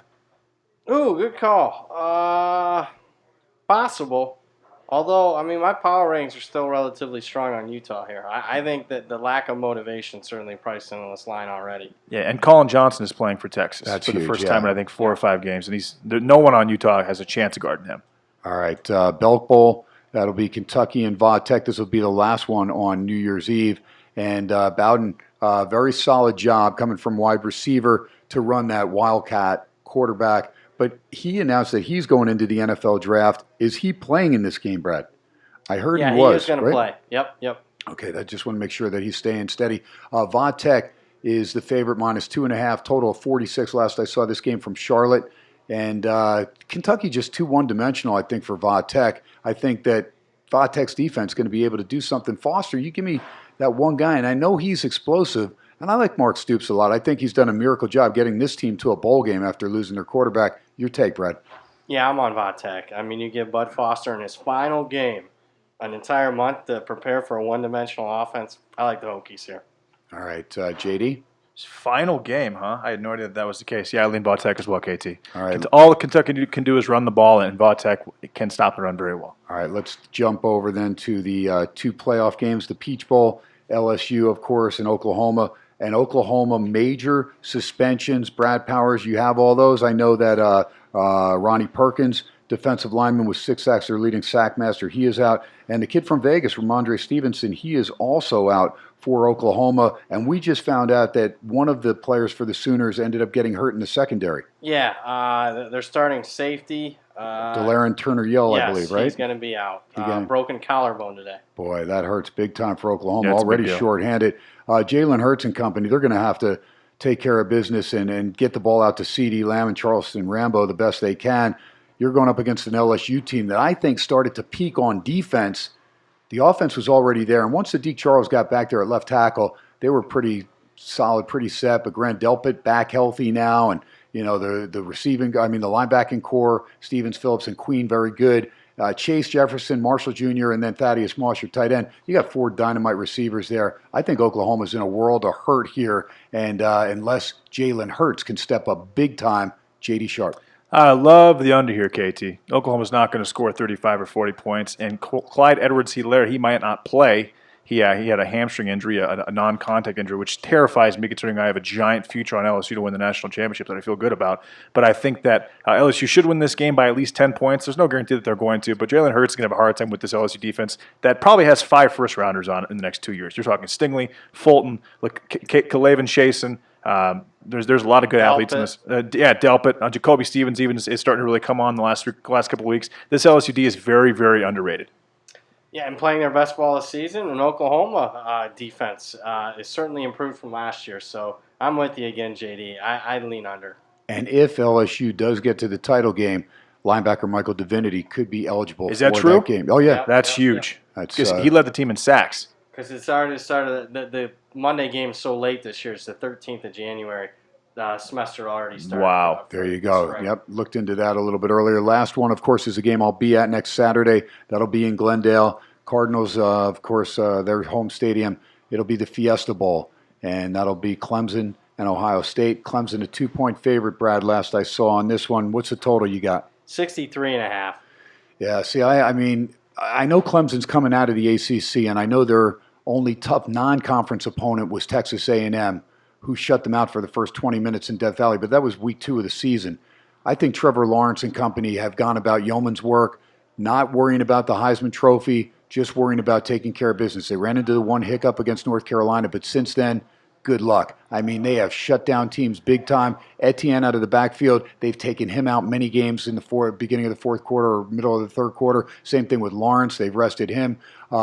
You've got Higgins and Ross, I think the 2 best receivers on any one team. I think quartets for Alabama and LSU and maybe the triples there for USC are better, but the 2 guys, Higgins and Ross, to me, is the best combination there. And that catch that Higgins made in that game when he was falling out of bounds, and he's ridiculous. That was one of the best catches I've ever seen in my life. I agree with you 100%. And then on defense, the defensive line is getting better and better. We didn't know who these guys were because all their other guys went in the first round in the NFL draft, and now that defensive line is caught up to the rest of the defense. I think Ohio State could be in some trouble, but remember, they won against Big Ten competition. So is the Big Ten really that much tougher than the ACC? It is. From top to bottom, well, I'm saying from top to bottom, we see Illinois and teams like Indiana stepping up big time. And we know that teams like Vanderbilt got beat by 20, at home by UNLV. So there's a lot of skepticism as far as the ACC from top to bottom. But I'm not saying that Clemson isn't a team that's good enough to beat anybody in any conference. There's no Alabama to worry about. And I think Lawrence is just outstanding. And I think the kid makes a lot of solid moves. Now, Justin Fields, when he got popped in the mouth by Penn State, he struggled a little bit there. I like J.K. Dobbins, but I think Clemson can slow him down, which means Olav and Hill and Victor, and especially the freshman who stepped up big time, Garrett Wilson. These guys need to step up. And then can they neutralize Chase Young to give Sunshine some time to throw the ball down the field? This is going to be the best game in college football. At least that's what it says on paper. I will be there. I cannot wait to take this game in live. My money's probably going to be on the orange and white. Boy, but I've been against Ohio State before, and I've lost. JD, where are you going? How can it be against Ohio State in this situation? Clemson has played absolutely nobody all year long, even Virginia. They didn't have Bryce Hall. They've had a total advantage on both sides of the ball. So, I mean, they've been sleepwalking basically through these games. So give me a team that Ohio State's played that's similar to Clemson, that has any type of offense close to what Clemson has. Michigan. Really? Michigan has 3 or 4 very good wide receivers. You're going to throw Shea Patterson in there compared to Lawrence. No, I agree. Lawrence being 6'6" and throwing those jump balls to 6'4" T. Higgins and 6'4" Justin Ross, who's probably a top 5 pick in next year's draft, is very important. But that offensive line is very young. They don't have a Mitch Hyatt protecting Trevor Lawrence this time. I don't think they've been battle tested enough to be in a game like this. To be honest with you, okay. I really don't. I love Isaiah Simmons. I think he is one of the best prospects I've seen in a long time at the NFL level. I think Terrell's good, but I'm not a huge fan of Tanner Muse and Kayvon Wallace, James Skalski, for example. I mean, their defensive line, they're actually kind of undersized. A lot of them are freshmen. I don't think that they're as good as people believe they are. I think Ohio State is the better team. The problem with this is, as a professional handicapper, I don't see how you can back Clemson in this game because you just haven't seen enough of them. I couldn't put big money on these guys under any circumstances right now because I just have not seen them play a team that's even remotely as good as Ohio State all year long. Okay, so when I watched Ohio State get pushed around by Wisconsin down 21-7, I was ticked off that Chris didn't make any adjustments at halftime. In other words, because he knows Ohio State's going to make adjustments. He didn't have any answer. And then at the end of the game, when they're down 10, this guy's running the freaking ball, 5 out of 8 times. And it makes no sense to me. What separates Ohio State's receiving core from North Carolina's, which gave Clemson fits? You have Daz Newsome in those 3 or 4 wide receivers. Well, Ohio State has 4 or 5 wide receivers, including KJ Hill, who just broke the record, the receptions record for Ohio State. And this kid, Garrett Wilson, this freshman, is very good. And Dobbins can catch the ball out of the backfield. I think it's a bad matchup for Clemson, and they've been destroying everybody. I like Ohio State here, KT. All right, Brad? Clemson's been destroying everybody, but yet on the season, despite the fact no one's going to argue that Ohio State didn't play a tougher schedule than Clemson, they certainly did. Ohio State's got a bigger points per game margin. So they've actually blown teams out more than Clemson on average, scoring average, despite facing a much tougher schedule. But Ohio State's played 4 games against better competition than Clemson's seen all year. 2 games against Wisconsin, Penn State, Michigan are all better than any team Clemson played this year. And I got to be honest, man, Okudah against Higgins is probably the best matchup I want outside of maybe Derek Stingley all year long. And then Sean Wade at the other cornerback, Baron Browning at the linebacker. And they've got athletes at almost every single position, defensively and offensively, KT, and a huge offensive line. Understood. But when I look at those tough games for Ohio State, I'm throwing the rest of that schedule out the window, okay? Just like with Clemson, you're right, there's not a lot to gauge. Really you look isn't. At the Texas A&M game, what else really can you hang your hat on? Virginia Especially Tech, after Virginia A&M got blasted by 43 against LSU. I totally agree. But I just think what concerns me, KT, same thing you could have said about Clemson last year and what happened in the semifinal championship game. They blew the doors off Notre Dame and Alabama. I just think this Clemson team they're waiting. They have not peaked because they have not had to peak. They got by the scare that they were fortunate. They went into Chapel Hill.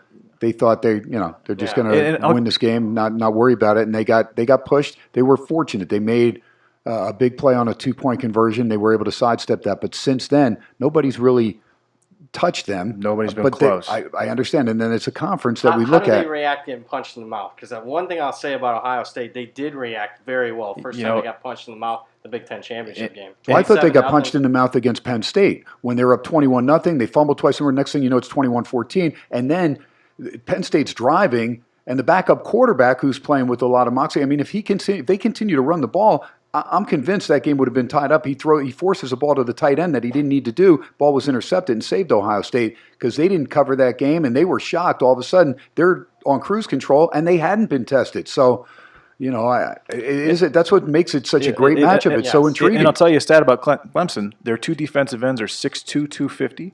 And 6'5", 240, one of which is Mason Rudolph's little brother, Logan. I mean, last year they had Austin Bryant and Cleveland Farrell, 6'5", 280, 6'5", 280. They're pretty undersized on their defensive line, to be honest. And Justin Fields, he went 37 TDs and 1 interception in the Big Ten against very, very difficult competition.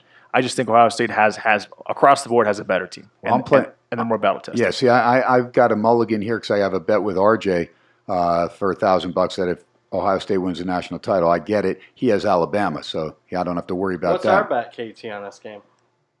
What is our bet on this game? Yeah, I took 3 with the Buckeyes. Oh, did you? Okay. Yeah, I got him to 3. That's fine. JD? You know, and I like that storyline. I am playing Clemson on the money line now. Yeah. Okay. Yeah. I like -3 against me. Yeah, that's fine. Look, here's the thing. If I bet on a team, I'm not betting on them because I think they're going to win by 1 or 2 points. I think Clemson's going to win this game by a touchdown plus.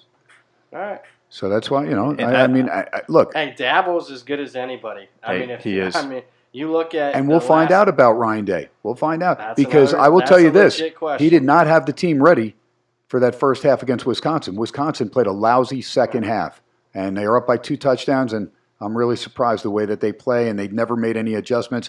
I do give Day credit for getting the guys ready. And they played an outstanding second half. And I'll tell you this, that storyline of Joe Burrow in the championship game against his old team, that'll play too. That'll play ratings-wise. And you have to factor that in as well, in my opinion. By the way, if you missed it, Joe Burrow, Heisman Trophy winner, the high school field named after him today, the stadium over there in Athens, Ohio, which is great. He also, because of what he said about the town, and this is a town where Ohio University is, Athens, very poor town overall. Right. There have been hundreds of thousands of dollars that have been donated to that town since that. And his Heisman his dad was one of 2 people in Vegas to lay $2,000 on him at 200 to 1 to win the Heisman. Wow. You believe that? Isn't that crazy? Is that true? That is true. That is yeah, fact. I don't believe that. You think it's a lie? Yeah, did he show the ticket? That's what they're announcing. That's what they're saying all over the news. I'm sure they're not going to say unless they have evidence. Yeah, exactly. 2,200 to 1. Why not? $2,000. You would do it on your kid if you thought he was worthy. Yeah, I guess so. Damn. Yeah, $2,000 to win BP's just mad that he missed it. Now, Megalox is listening. He has 80 to 1. Really? He has a C note on 80 to 1. I'll tell you what, had I not taken LSU at 60 to 1, I would have cross bet that with Burrow. Powers is all upset now because of course Burrow's dad outgrossed him for the year on one bet on one ticket. All right, guys, we're going to have to go rapid fire NFL, and there's some big games, especially Saturday. We'll start it with Houston and Tampa Bay. It's a Tampa Bay team, no Mike Evans, banged up offensively, but we know they're going to score. Scored last week. I had the over against Detroit. I figured even if Blau and company couldn't score much, and they didn't, 17, that Tampa Bay is going to put up points. Now Houston went into Tennessee, and Tennessee had been scoring pretty good, but Houston slowed them down, ended up winning the game 24-21. Tennessee got a late touchdown there. Deshaun Watson, everything on the line. They can take care of business, wrap up the playoffs and the AFC South with a victory. Where are you going on this one, JD? Right now it is Houston, -3, total of 51. Ask Brad. Brad? Yeah, I'm going to lean with Houston here. I mean, with Tampa Bay having injuries at wide receiver, I don't know how you can't go with the Texans. All right, we only have 7 minutes, and we got to get to all these games. JD, you touching this one? Yeah, lean Texans here. All right. So ask Brad, then he's leaning Texans. All right. No, just I had to look at the game. Okay, Buffalo and New England. New England -6.5. Total is 37. Very low total there in Foxborough. Buffalo, we know how good that defense is. Stingy. Last week, that total was 37 against Pittsburgh. That was Fez's favorite play. Made me some money on that one. I like this Buffalo team. I know they can't win the AFC East unless they win both and New England loses both, and I don't think New England will lose at home to Miami. But I'd like to see Buffalo just go in there and win the game. They're a blue-collar team. I like Josh Allen. He fits that team. I know they're not going to score a ton of points, but they don't need to with that defense. And New England's offense looks atrocious. Edelman's banged up. I hope Buffalo wins. If it goes to 7, I'll take I'll take Buffalo. Otherwise, it's a game I'll stay away from, Brad. Under for me, KT. Under 37, man. It's so weird to hear that. Patriots at home. It was 37 last week. No, but I'm saying they're used to scoring 37 themselves in years past at home. But now 37 total between the two teams, JD. Yeah, I'll lean Bills, KT. All right. Rams, they need a miracle. They got to win 2. Hope the Vikings lose 2. Niners are -6.5, total of 44. Rams team that looks so good 1 week against Seattle, held them off the scoreboard as far as the offense, Russell Wilson and company. But last week, they got tattooed in Dallas. San Francisco, banged up. But, man, they know they have that number 1 seed still within their sights. If they win this game, they're able to win in Seattle, still have a crack there. San Fran, -6.5. I would tell you to tease San Fran down to where all they have to do is win the game. 44 is a total. I think San Francisco's the right side. I think the Rams, they've got skill position players, but they're not going to win this game. I'm convinced. They got dominated by the Niners, and I think that defensive front 4 will be in Goff's face. Yeah, the problem is the defensive front 4 is almost all injured for San Francisco. I think 3 of the 4 guys are going to be out, so it's a pass for me. Yeah, so is Sherman. I lean Rams here, KT. You're going to lean Rams. KT's still going to lean on San Francisco. Jacksonville and Atlanta, both teams coming in 5-9. I got to see Jacksonville last week. made me throw up as I was in the black hole watching the Raiders lead for 59 minutes and 30 seconds, only to not trail, I should say, for 59 minutes and 30 seconds, just about 57 minutes when they scored their first touchdown 3 minutes into the first quarter. Atlanta now minus 7.5. I would tease Atlanta down if you want, but I liked Atlanta. I laid 7. It's up to 7.5 now, 47. I think Atlanta's going to blow out Jacksonville. I'd only tease Atlanta here. I'm not going to trust an Atlanta team that's 0-14 against the spread the last 14 times they played an AFC team. Lean Falcons or KT. Baltimore and Cleveland. Cleveland did a number on Baltimore. That's why tough for me to go against the Ravens, even though we know they're the number 1 seed and they've got a nice lead because they hold the tiebreaker against New England. Line went down to 9.5. It's up to 10 some places, 49.5 the total. Will not go against Lamar Jackson here because of the revenge factor. I know Cleveland's got an opportunity to finish 8-8. Boy, it would be something a feather in their cap if they could sweep Baltimore. Already beat Pittsburgh once. Your take on this one, Brad? I'm going to lean Baltimore. Lean under, KT. Going to lean under. That total is sitting at 49.5 from Cleveland. New Orleans and Tennessee. This line is down to New Orleans minus 2.5. 50.5 the total. This line was at 3. I'm going to take Tennessee. I think Tennessee's going to win this game straight up. New Orleans off the Monday night win where Breeze breaks the record in a dome. Look, in a dome, I'll take Breeze all day, except maybe against the Vikings or the Niners. But this Tennessee team, to me, still has their hopes alive to make the playoffs. They can make it if they win those last 2. I think they can. And I think Tennessee is going to win this game outright. Brad, where are you? It's only the second time Drew Brees is going to play a complete game outdoors in the last calendar year. I'll take Tennessee.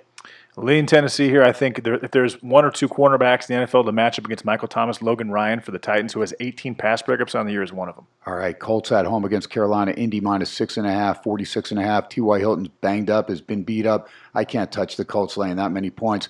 Carolina team that also going to start a new quarterback here, but McCaffrey's playing. Game I'll stay away from, though, Brad. Hey, I'm going to stay away. If anything, I'd lean Colts. I'm not a big fan of Will Grier. Lean Panthers or KT. Cincinnati, Miami. This is a pick'em, 46. I'm going to take the Dolphins here at home. I'm not sold that Cincinnati, just because they got to win and that Dalton's back in the lineup, is going to do anything really for them. I'm going to take Miami. Yeah, this line's saying Cincy's the much better team. I don't think that's the case. Dolphins for me. Lean over. Leaning over that That's total. A good pick. What was the number there, JD? I see 47. All right, Pittsburgh and the Jets. Le'Veon Bell going up against his old squad. Be nice for the Jets if they could get a win. And Hines Ward said he wants a Gatorade shower if the Jets win. Of course, Hines Ward on the Jets coaching staff. He says he wants a victory against Pittsburgh. I'll look at the Jets plus the 3.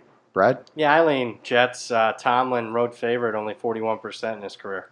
Yeah, lean Jets here, KT. Wow, all 3 of us going against Duck Hodges. Giants and Skins, both teams sitting at 3-11. It's a pick'em game. Why not? Eli Manning not going to start. It'll be Daniel Jones. 41 the total, Brad. Lean Washington. Lean under. 3 minutes, 3. I'll stay away from that one. Detroit and Denver. Denver minus 7, 38. I'm all over the Broncos in the Mile High City. Detroit's mailed it in, and without Stafford, Blau's just too inconsistent. Brad? Yeah, they certainly mailed it in. Only 1 cover in their last 10 games for the Lions. Lean Broncos. How can you not lean Broncos? This is a game I would tease the Broncos and the Falcons down. Chargers minus 7 could be the last home game ever for Phillip Rivers. There's rumors that he may retire. Other rumors say he may play. Other rumors say he may be somewhere else next year. Raiders have dropped 4 in a row. They could drop 6 in a row to end the season. Makes me sick. Oh boy, I'll watch the game, but I'm so bummed out about the Raider season. I'm going to stay away. Although I'll say 80% of the fans will be Raider fans there in LA. 7, I'm going to pass, though. I can't trust either team. Lean Chargers, and I hope that Herbert is the quarterback for the Chargers next year. Dallas and Philly from Philly. Everything on the line in the NFC East. Dallas minus 2, 46. Give me Philadelphia. They're going to win it straight up. Yep, I agree, KT. Eagles. Pass. Arizona, something that Dak Prescott's hoping he can do with that shoulder injury. I know he's not on the DL, or on the injury report, but from what I'm hearing, it's not 100%. Arizona and Seattle. Well, Brad and I both have Arizona under their win total. We both need Seattle just to win the freaking game, man. Just win the game, Russell. 11-3. But Arizona, Kyler Murray looked good last week. Seattle minus 9, 50.5, Brad.